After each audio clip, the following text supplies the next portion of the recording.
हमारे साथ बामसेप के प्रभारी और इस समय दिल्ली के महासचिव सुरेश चंदा जी हैं। आइए इनसे कांशीराम की पुण्यतिथि पर कांशीराम जी के बारे में कुछ जानते हैं। आप हमें बताएंगे कांशीराम जी ने सबसे पहले जो बामसेप की स्थापना की थी, आप खुद बामसेप के प्रभारी हैं, हमें बामसेप की परिकल्पना के बारे में कुछ आप बताइए।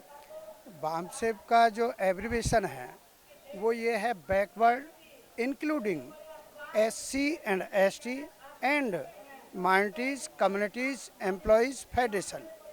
और जब साहब ने 1964 में एनिलेशन ऑफ कास्ट नाम की किताब पढ़ने के बाद जब उन्होंने ऐसा महसूस किया कि भाई इस देश में व्यवस्था ठीक नहीं है, उसको परिवर्तन करने का संकल्प लेकर के मान्यवर जी ने अपनी नौकरी 1964 में छोड़ दी और 14 साल तक बराबर कंटिन्यूटी में दलित नेता जितने थे दैट टाइम के उनको मिले, लेकिन जब उनसे संतुष्ट नहीं हुए तब उन्होंने 6 दिसंबर, जिस दिन बाबा साहिब का परिनिर्वाण दिवस होता है, 6 दिसंबर 1978 को संकल्प लेते हुए और साथियों को संकल्प दिलाते हुए जो सरकार के कर्मचारी अधिकारी इकट्ठे किए, बामसेप का गठन किया 6 दिसंबर 1978 को। और उसके बाद जब ये काम बराबर चलता रहा तब लोगों ने ये पूछा कि मान्यवर जी अब क्या करना है। तब मान्यवर जी ने 6 दिसंबर 1981 को DS4 बना दी, दलित शोषित समाज संघर्ष समिति।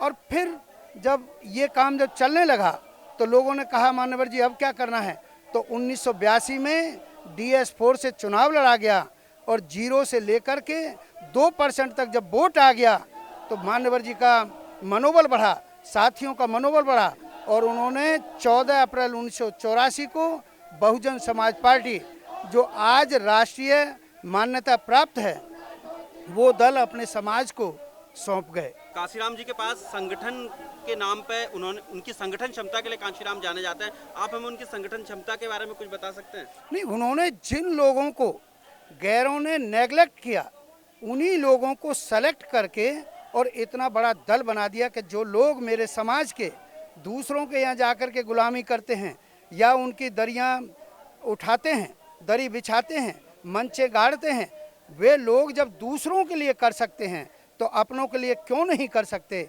उसी विचारधारा को लेकर के जब हर साथी से मिले और जब कन्विंस कर दिया उनको कि भाई जब हम राजा दूसरों को बना सकते हैं तो हम राजा स्वयं भी बन सकते हैं, उस कंसेप्ट के तहत लोगों को कन्विंस करके समझा करके और तब उन्होंने इकट्ठा किया।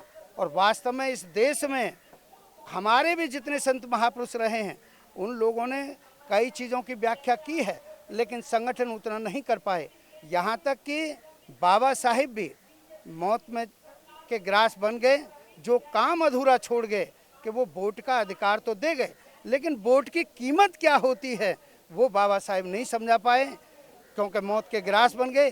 वो काम मान्यवर कांशीराम साहब ने इस देश में किया है कि वोटर को इतना तेज और चालाक बना दिया है कि वो अपनी कीमत समझ करके अपना आज राजा बनाने की चाहत में हर समय रहता है। और सवाल यही है कि यूपी में अभी जैसे कि आप जानते हैं आने वाले विधानसभा चुनाव हैं, दलितों को वोट बटोरने के लिए बीजेपी भी कोशिश कर रही है। उन्होंने आप जानते हैं 125वीं डॉक्टर अम्बेडकर जयंती मना, तो आप इस बारे में हमें कुछ बताएंगे कि अचानक ये दलित प्रेम पार्टियों का क्यों जाग रहा है? मैं बता रहा हूँ, लेकिन आज मेरा समाज ये समझ गया है, मानवर कांशीराम साहब के तैयार किए हुए लोग ये समझ गए कि धाय और माँ दोनों की भूमिका में कितना अंतर होता है जिंदगी में।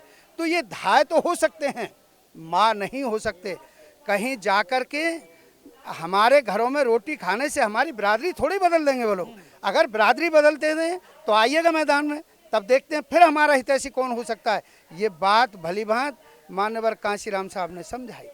उन्होंने ये समझाया कि जिन लोगों को 6743 जातियों में तोड़ करके अलग अलग किया है, आज मैं उस काम को कर रहा हूँ कि जाति तोड़ो अभियान में समाज जोड़ो अभियान को चला करके मैं समाज को इकट्ठा करके राजनीतिक मंच तक पहुंचा दूंगा और देश की PM की जो सीट है वहां तक पहुंचा दूंगा। मैं आपसे एक सवाल और जानना चाहता हूं कि जैसे कि दलितों के साथ इस देश में मुस्लिमों के खिलाफ भी एक एजेंडे के तहत ऐसा लग रहा है कि ये सरकार काम कर रही है, तो आपको नहीं लगता कि अब समय आ गया कि दलितों को और मुस्लिमों को एक हो जाना चाहिए? हाँ, बिल्कुल हो जाना चाहिए। वो तो हमारे वंशज हैं, वो तो हमारे वंशज हैं, वो मूल हैं यहाँ के। वो जब यहाँ 620-720 ईस्वी में मोहम्मद बिन कासिम इधर आए, 12-13 बैचलर मुसलमान साथियों के साथ आए और केवल मात्र व्यापार करने के साथ आए। उन्होंने यहाँ की बहन बेटियों से रिश्ता किया।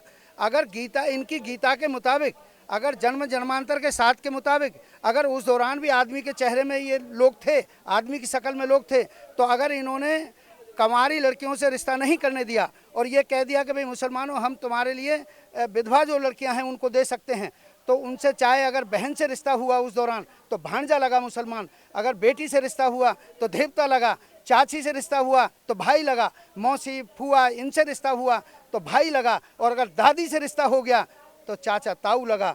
तो वो तो नकद हैं हमारे। ये भाषा मेरे मुस्लिम साथियों को भी समझनी चाहिए, उन्हें अभी अपना इतिहास मालूम नहीं है। लेकिन आज हम दावा करते हैं, मान्यवर कांशीराम साहब ने दावा किया कि विदा गई है तो तुम्हारी गई है। कब? जब जोधा अकबर को ब्याह करके लाए तो वो ज़बरदस्ती नहीं ब्याह करके लाए। जोधा के पिताजी ने तो खूब ऐसे करके खूब नारे लगाए कि ओहो मैं कितना भाग्यशाली हूँ कि राजा अकबर को मेरी बेटी पसंद आई है। उन्होंने बेटी दी, जोधा को दिया उनको, तो साथ में कुछ विदा दी होगी। तो ये तो मेरे मुसलमान साथियों को सोचना चाहिए कि विदा गई है इस देश में तो तुम्हारी गई है, राजधानियाँ लुटी हैं तो तुम्हारी लुटी हैं। और अगर कोई दिलवा सकता है उन चीज़ को, मान सम्मान को वापस, राजधानियाँ भी दिलवा सकता है, तो दलित मूवमेंट दिलवा सकता है जो मान्यवर कांशीराम साहब ने पैदा किया, बहुजन आंदोलन। और हमारे तो नारे रहे हैं। जब 1984 में बसपा बना दी गई तो मुसलमानों का कहाँ हित? बहुजन समाज पार्टी के साथ सुरक्षित। ईसाइयों का हित बसपा के साथ सुरक्षित, दलितों का हित बसपा के साथ सुरक्षित। इस तरह करके सिखों का हित बसपा के साथ सुरक्षित। मान्यवर कांशीराम साहब ने मूल जड़ से काम किया है, सभी को समझा करके लाए हैं। जितना जितना आज मेरा मुसलमान, सिख, ईसाई, बौद्ध, पारसी जो भी समझ गए हैं वो आज हमारे साथ हैं। जैसे सुधारवादी ब्राह्मण भी, वाल्मीकि से लेकर के ब्राह्मण तक आज हमारे साथ है। ब्राह्मणों में भी सुधारवादी हैं।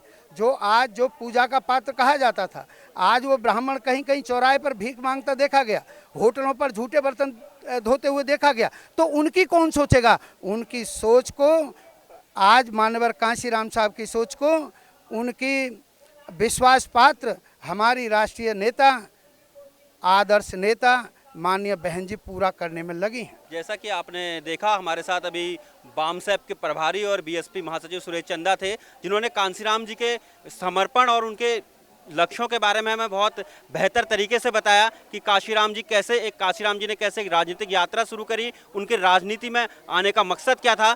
बाबा साहब अम्बेडकर के बाद वो एक ऐसे व्यक्ति थे जिन्होंने बहुजन समाज के लोगों को राजनीति में आने के लिए प्रेरित किया। उसी की बदौलत उन्हें आज यूपी में मायावती जैसी एक नेता को खड़ा किया जो यूपी में 4 बार मुख्यमंत्री बन चुकी हैं और आने वाले विधानसभा चुनाव में भी, जैसा सुरेश चंदा जी बताते हैं, कि वो सीएम पद की प्रमुख दावेदार हैं। कैमरा पर्सन रेयन के साथ हिमराज सिंह चौहान, नेशनल दस्तक।